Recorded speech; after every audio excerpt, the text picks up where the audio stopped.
Hello, today we're going to the Ford rally at Gaydon, and there's Jeff and John in the T-Bird and I'm in the truck. So let's start the old truck and get going.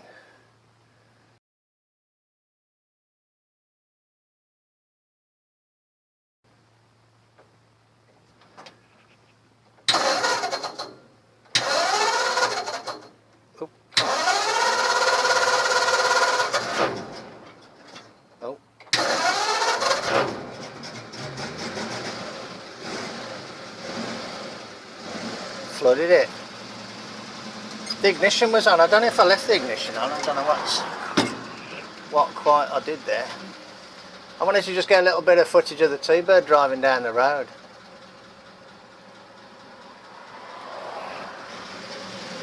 Oh, should put it in gear.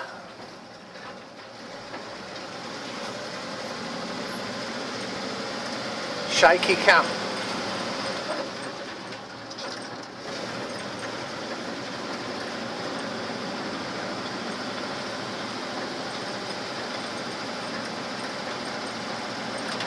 It's good having mates that you can trust to drive your cars.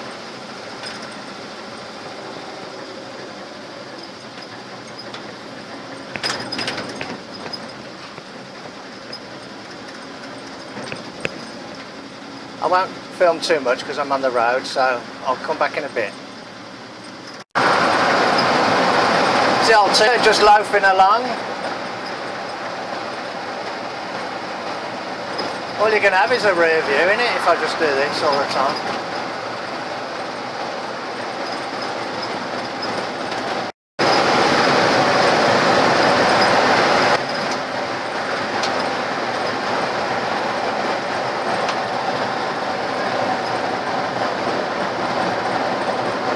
That looks good, doesn't it?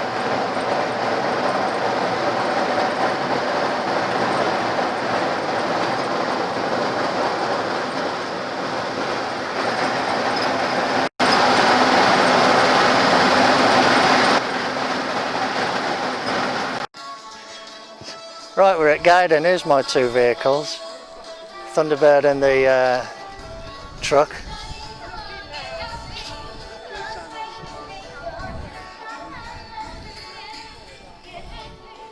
Thought I'd try and plug the channel a bit.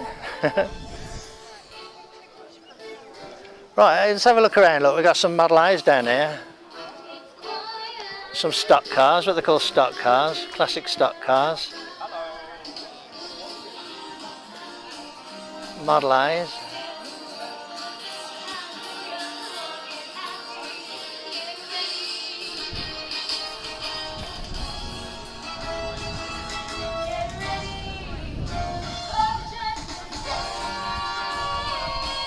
Nice coupe here, look.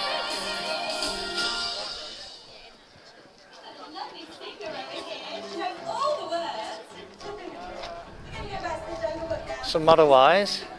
Some girls singing. Now this one's on the forums, I've seen this one.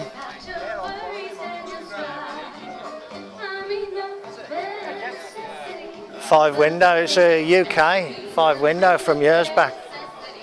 And it's got the 22 horse engine.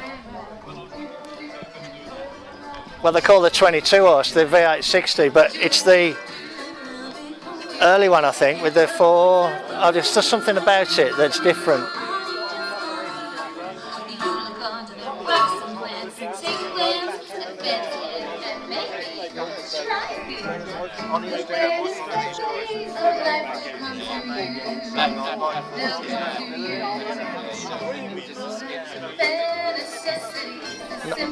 Nice grill on the 35s.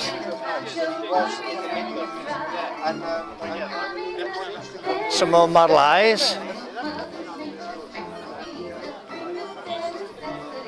Nice truck here, look. Pickup.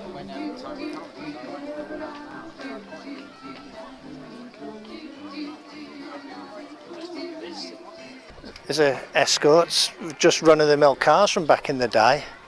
Worth a fortune now. Zodiac convertible. Mk3. Later model Capris, Escorts.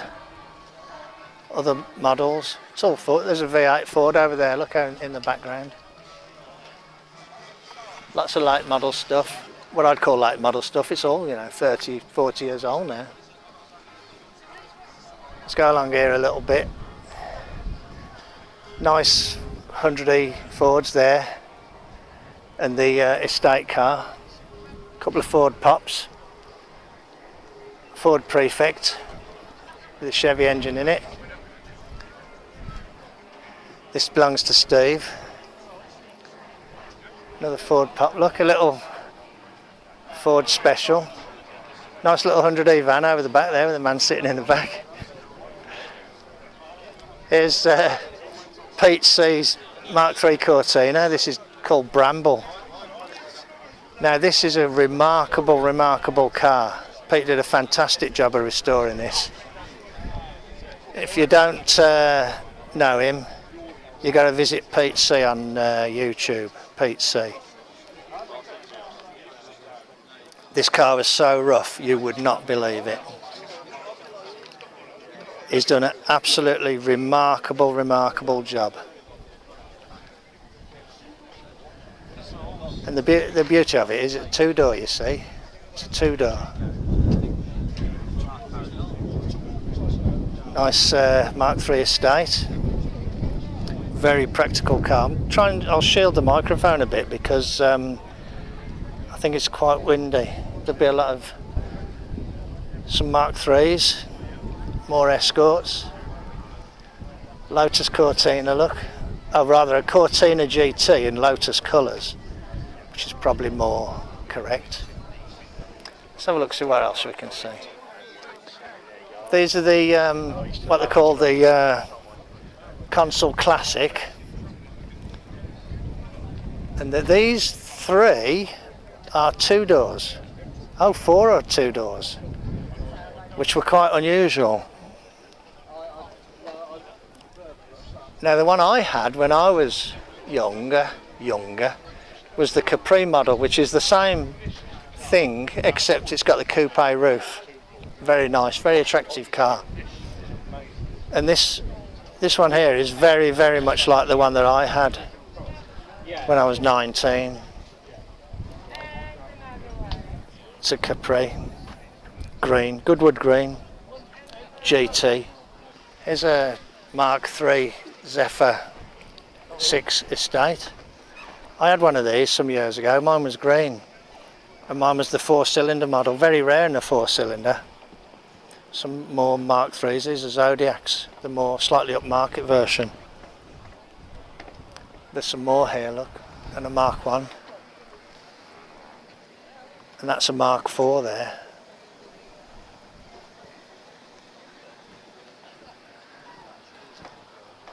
Mark 2 here, look, the blue one with the white walls. Another Mark 2, another Mark 2, and that one over the back there, that black one, has got a Raymond Mays conversion on it, from new apparently. And there's a Zephyr Ute here. This would have come from Australia.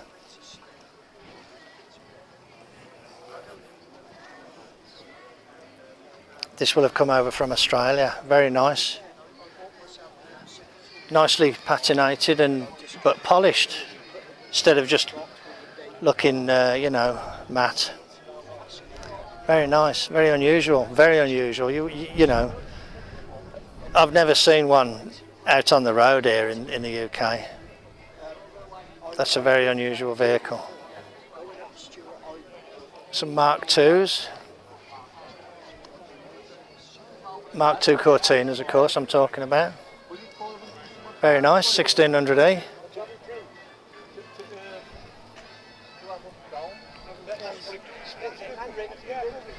Sorry mate, what colour is this? Aubergine, thank you. Aubergine colour this is. Very nice.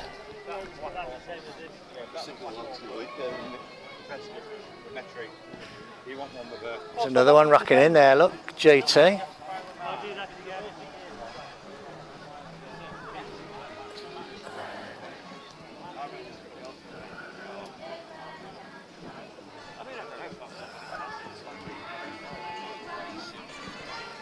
Some of the later cars here. Little 100E there, modified, heavily modified. You can just tell by the size of the wheels.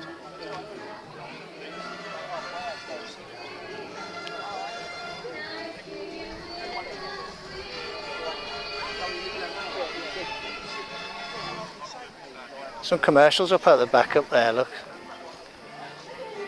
I'm not going to go much further. There's some parts for sale along here, look.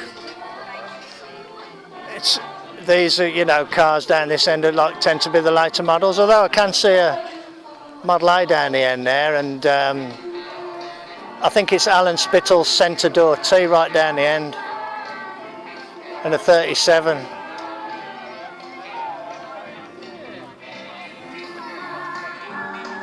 So there we are, that's a little roundup of the All Ford Rally, or Old Ford Rally. This is my friend Chris's 32 3-window.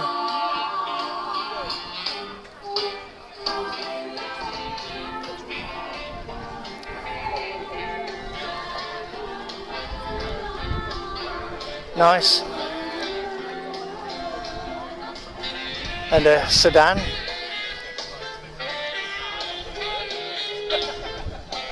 I don't know exactly which year it is. It's a 38 maybe.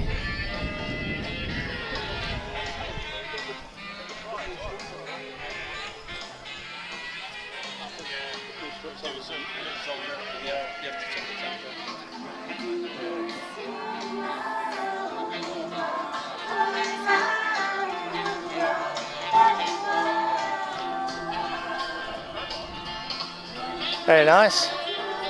Okay, I'll come back when there's a bit more to show.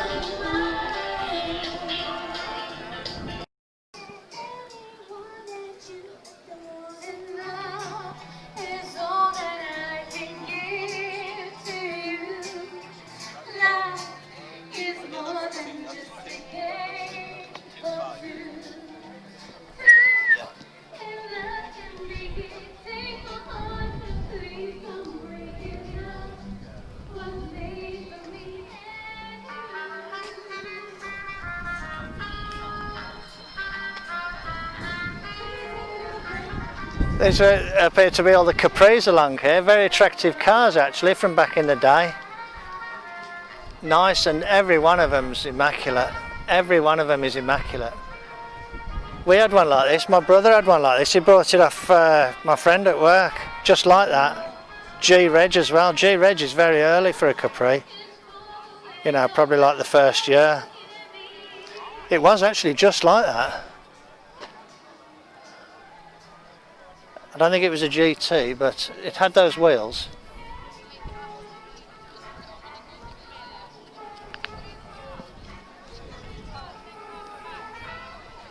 Lots and lots of Fords.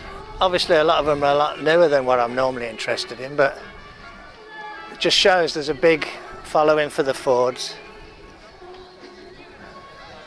A couple of Mustangs here, look. Couple of Mustangs here, look.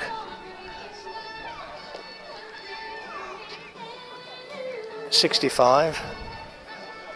I'm saying 65, you know, I can't say exactly, but the C on the end of the registration denotes a 65. Here we go. Project Bramble, Pt10, Cortina City.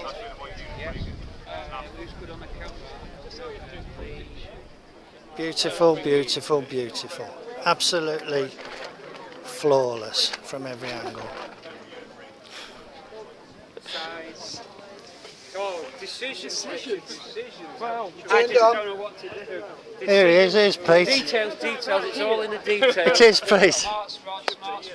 Now Mark's garage. Mart's garage, yeah. It's changed, but the Yeah. branding stays the same, and the product quality continues. I'll take a ride in his Chevy. No, not his Chevy, his Thunderbird. He's full of it, isn't he?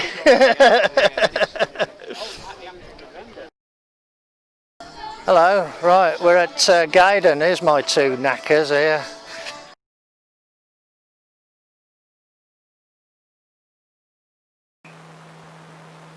Hello, it's quite late actually, so I've just come out to do what I call like a quiet job. What I've done, I've just put one of the shock absorber stubs in the milling machine. And first of all, I went across with this fly cutter, just smoothed it off. And what I've done, I've kind of tried to go square with the central axis. And then I've drilled it up to tapping size for 1/2 inch UNF. Put the 3 taps through in order. And now it's got a nice, oh, and then I countersunk the end. It's got a nice 1/2 inch thread in it now. Hello, I've just turned that thread on there. Not turned it on, but put it on with the die. What I do, I put that on there like that. Then can you see that flat thing in the chuck? I'll bring that up against the back of the die holder and hold it on and put the thread on like that. Right, here's the thread and here's the piece.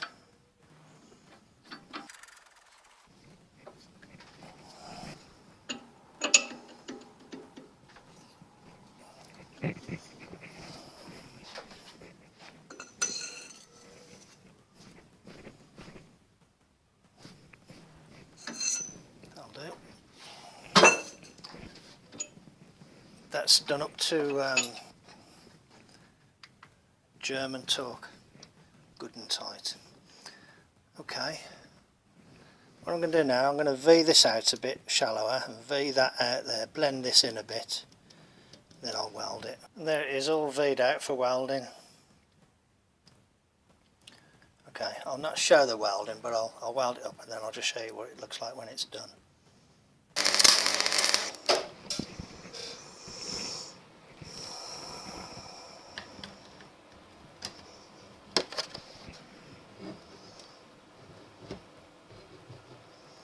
Ain't too bad actually, is it?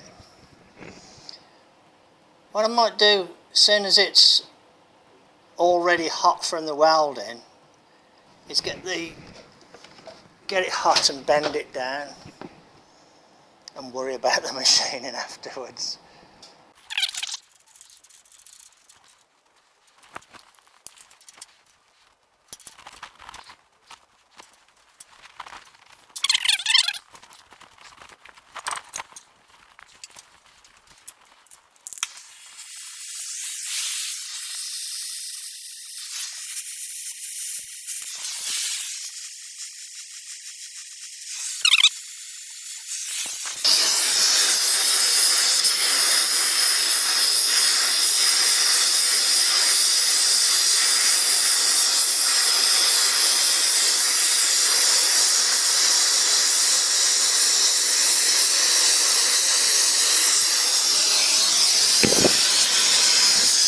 Okay, I leant on it then, I think it might have moved.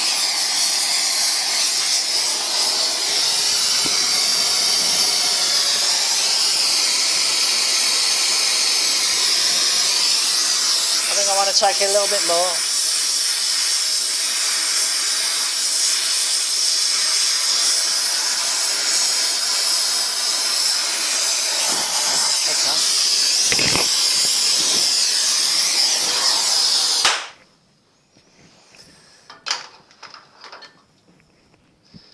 Well, it's got a bend in it. You can see I've put a bend in it. So what I need to do now is work out how long I want this to be and cut it off.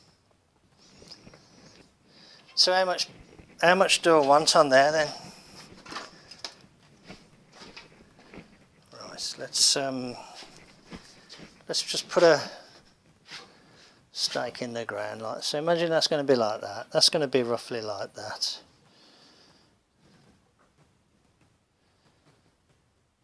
Clearing the bolts. So imagine a bush and a washer and some threads. Let's make it a little bit long. So let's put there's a mark. So I'll chop it off there now. As you can see, I've welded that piece, and this piece is now cocked off centre, that piece. So what I'm going to do, to enable me to turn that piece there, I'm going to weld this piece of scrap on the back. Then I can hold this in the chuck and then turn that piece. I hope this plating don't cause a problem. They're only tacks like that, they're going to be ground off after.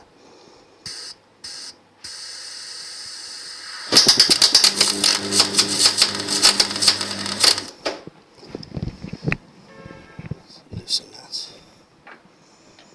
Okay.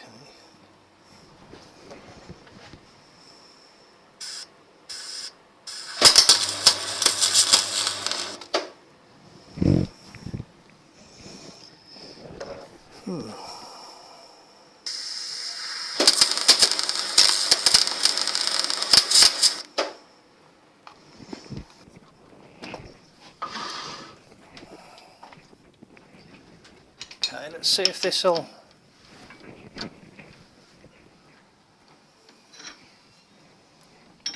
Ow, that's hot.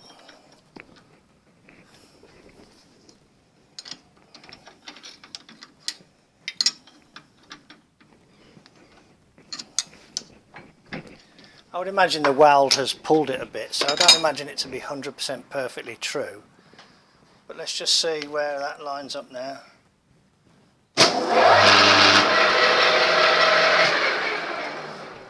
Yeah, it's a little bit, got a bit of run out, but it'll be alright. So what I think I'll probably do is just put a centre in the end to help support it, because it's got a lot of stick out and it's a long, you know, it's only held on by those little tack welds.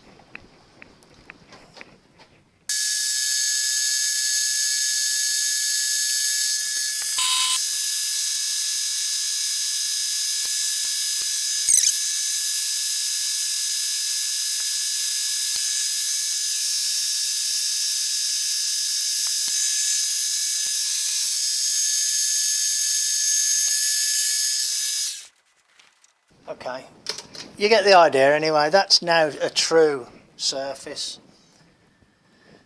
I don't know where I want the 5/8 to start, and I don't know where I want the thread to start. So before I continue with that, I need to do a little bit more homework. But you can see there, that's got the makings of looking okay, I think.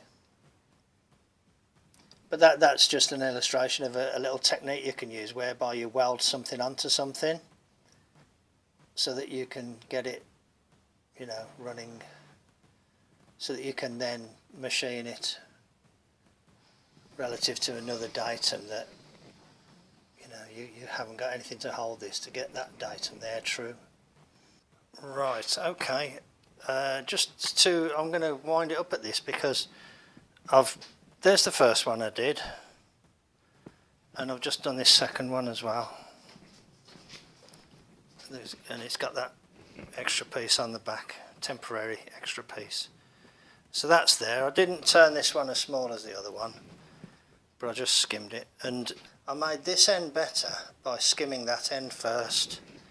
So this end was true. And then that end there came out pretty true when I went to skim that. So I'm going to wait for the shocks now, and when they come in, I'll, you know, finish the job. Thanks very much for joining me in the garage then. I'll catch you on the next one. Bye.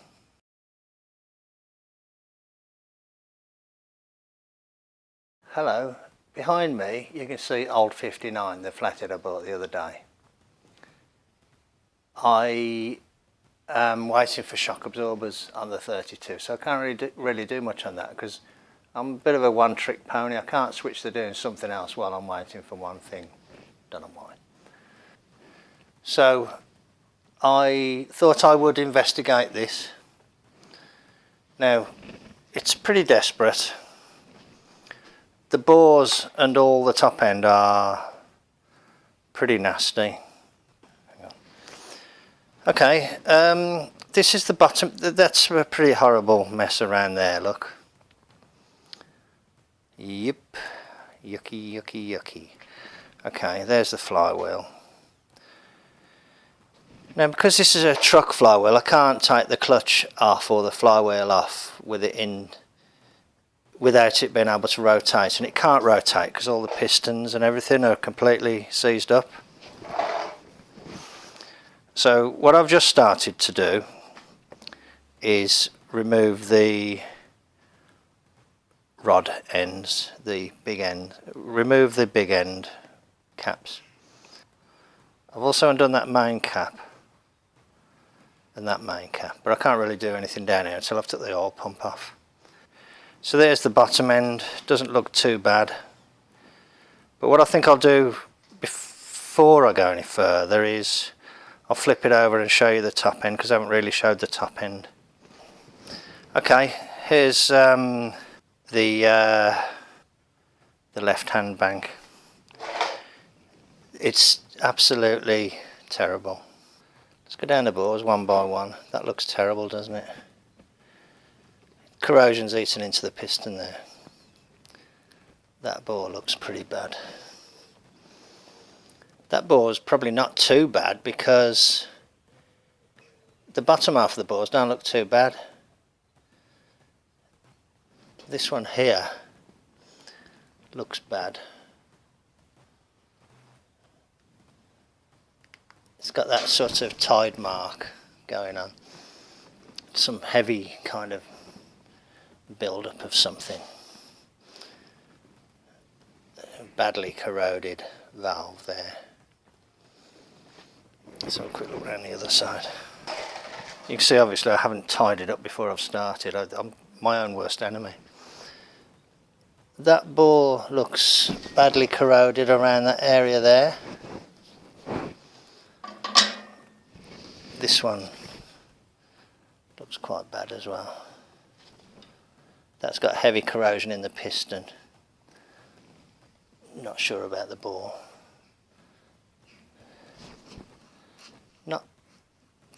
Yeah, quite bad actually. And that one's at the top, so can't really tell. Heavily kind of corroded here. Let me get the valves don't look so bad on this side, but they're obviously completely shot. I don't know how you would say it compares to the other engine that I had, the crusty Flatty.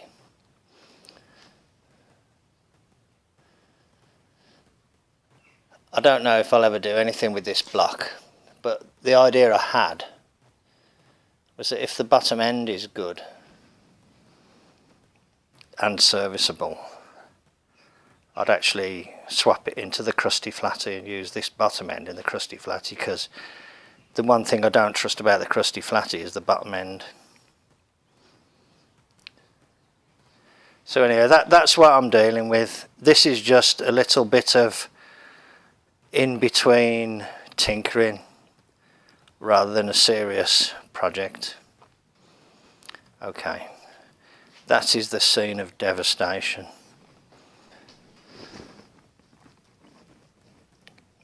Okay, I hope that might, oh yeah, it has moved.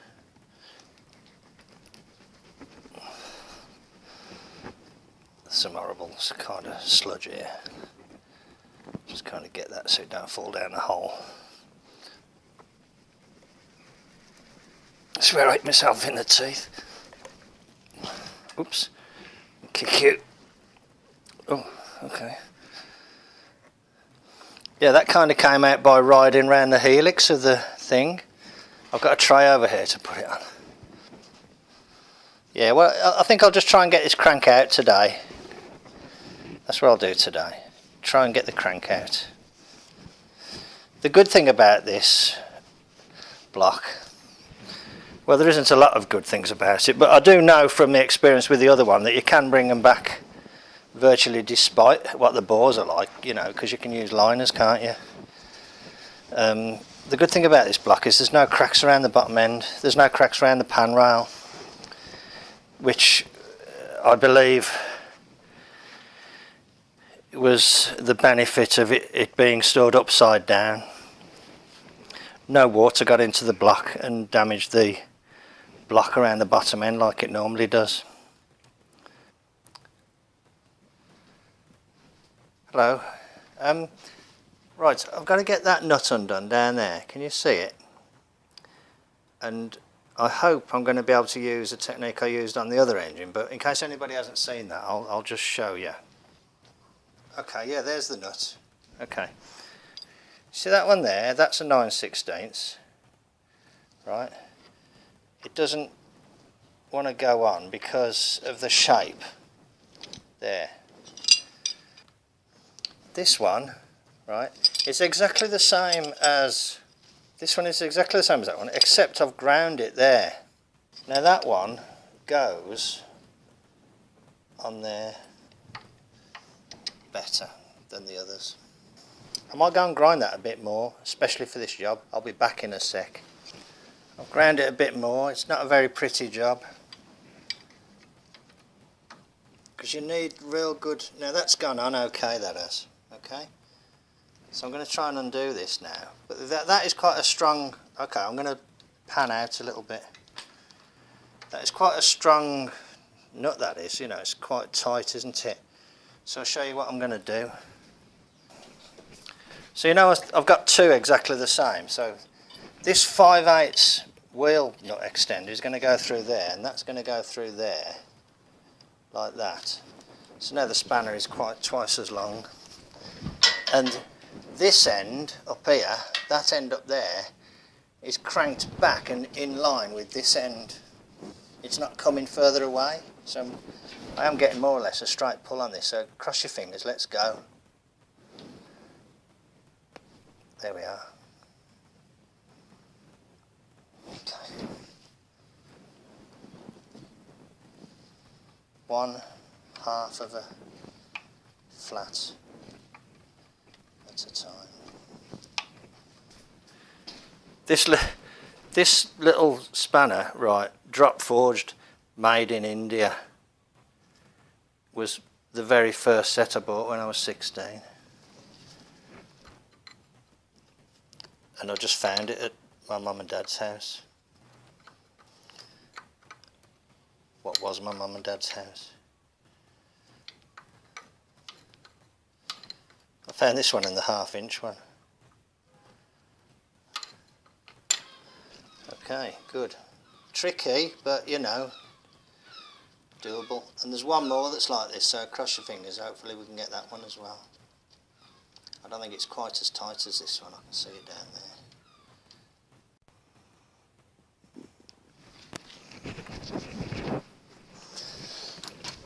Okay, here's another little tricky one. So what I've got here is a Ford shackle plate, a socket, and a 1/4 to 3/8 adapter, and I'm hoping a socket that is thin wall enough to get on there enough. Oh, damn, I didn't mean to drop that. Let's try this one then instead, hang on. Right, can you see that that's in there now? So what I can do now, I can come in to here with the ratchet thing. Cross your fingers.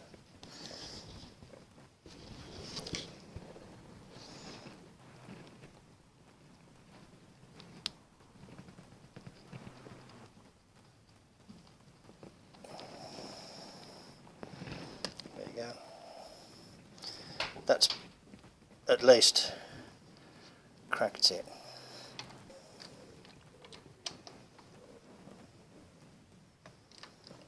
I've used this method of like an improvised crow's foot a few times actually. It works pretty well. I've put tape around there before now to hold it all together.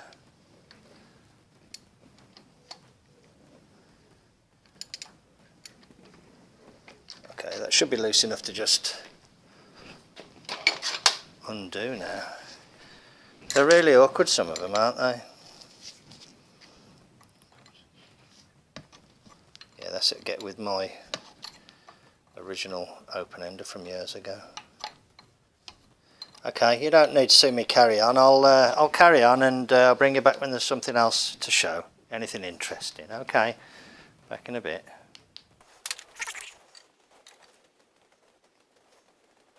Really does it, you know. Oh, that's going easy actually. If it's not binding, it goes easy, doesn't it? Okay, there's the rear. Okay, ooh, looks all right. Okay, there's number 2. I noticed number 2 has got 2 file marks in it there on the front.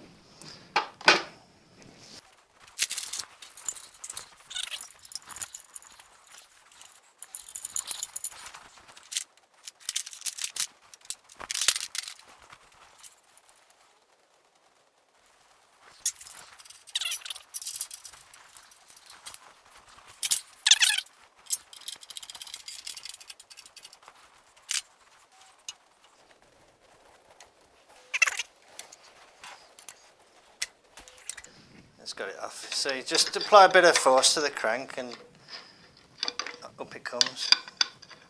You saw me struggling.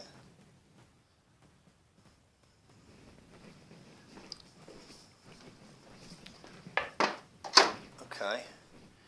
So what do I do now? Just keep pulling. I remember having a load of trouble getting the other one out, but the other one was a lot more seized on the rods and everything. In other words, this would just lift out easy if it weren't stuck at the back end there. Let's try and bias the lift to this side somehow. That might not be strong enough, but let's just see if we can bias the lift to that end.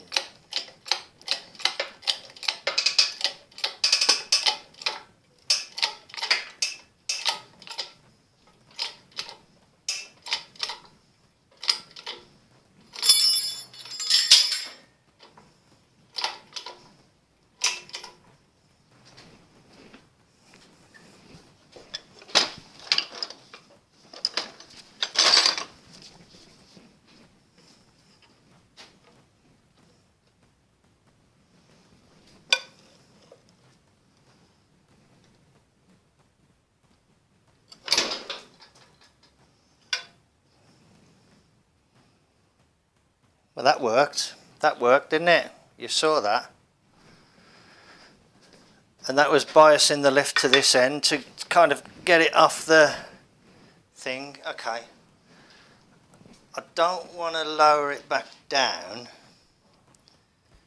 because it'll get stuck again. So what I can do, I can take that rod cap off. That's number 7.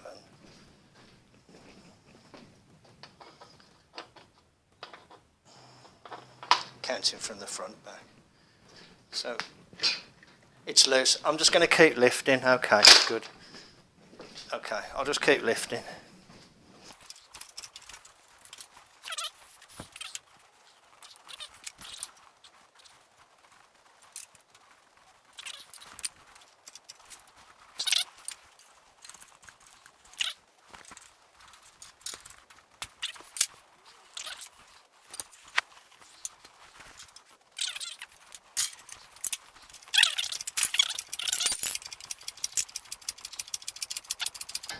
Okay, I'm going to try and piece these bearings together while they're still sort of in situ. So that one's that one.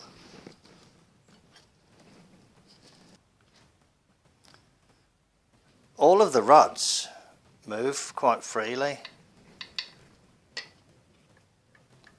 which is different than it was on the crusty Flatty. They were all absolutely rock solid. That one's slightly tight. No, they all move nice and freely, so that's good, isn't it? There's the crank, it's out. It was a lot less of a struggle than old crusty old Flatty, but it don't look too bad actually, that crank. I'm thinking that I'm going to pull the crusty Flatty apart and put this crank into it, because the only bit that's worrying me about that engine is the bottom end and the rods, and these rods look really nice. So I've got to get these pistons out to get these rods. That'll be the difficult thing, won't it, getting these pistons out. It's going to take a lot of hammering. The bottom end of this engine looks great, doesn't it? You know, considering when you judge the amount of time it's been, like, you know, rough stored outside by the condition of the cylinders and the you know, the upper cylinders and the combustion chamber areas, the bottom end is fantastic, isn't it? And the beauty of it is no cracks at the bottom end either. This isn't cracks, this is just crud. There's no cracks along here. That's what you want, isn't it? You know, this is where the crank gets caught up on these bolts here. Okay, well, that didn't go too badly, really. Thanks very much for joining me in the garage. At least I've salvaged something useful from this engine. You know, whether I can get the rods out or not is another matter, so that's a job for another day. But thanks very much for joining me. I'll catch you on the next one. Bye.